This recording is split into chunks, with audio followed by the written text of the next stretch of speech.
Taylor Swift made a surprise appearance at the 2022 American Music Awards in LA on Sunday to accept a milestone 6 awards, amid her tour ticket fiasco with Ticketmaster. Accepting her first gong for favorite pop album for Red, the star was visibly emotional as she reflected on the win for the 2021 release, which was one of 6 albums she re-recorded after Scooter Braun purchased her entire music catalog out from underneath her and then sold it without her knowledge for $300 million to Shamrock Holdings. The anti-hero singer, who earlier skipped the red carpet, said, "Wow. This album is a re-recorded album, and I cannot tell you how much my re-recorded albums mean to me, but I never expected or assumed that they would mean anything to you. So I can't thank you enough for caring about this album that I'm so proud of. I have some people who made this happen who I really want to thank." She added, "Chris Rowe, who co-produced this album with me, hours and hours and hours in the studio recreating Red, an album I love so much. I want to thank all the artists who featured on the vault tracks, Chris Stapleton, Phoebe Bridgers. I want to thank my live touring band who played on this album, and I want to take a moment. There was a music video that I did that I was very happy about, so I want to say thank you to Sadie Sink and Dylan O'Brien, and my brilliant director Blake Lively and Mike Teller and Kelly Teller for being in the music video. I want to thank you guys for making this a possibility for to the fans. I cannot thank you enough. This is so special. Thank you."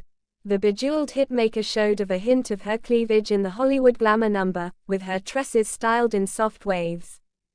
Back in 2019, Taylor called Scooter out over the sale in a social media post and claimed that he intentionally kept her in the dark while he turned a hefty profit on her hard work.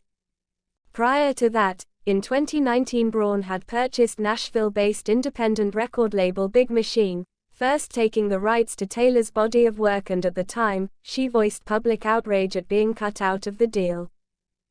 Swift said the news made her sad and grossed out, because, in part, she claims Braun perpetuated incessant, manipulative bullying against her for years. She also released Fearless, Taylor's version, in April 2021. Red was originally released in 2012 and Fearless in 2009. In September 2022, entertainment executive Braun responded to the controversy, telling Wendy Williams, "I learned an important lesson from the purchase."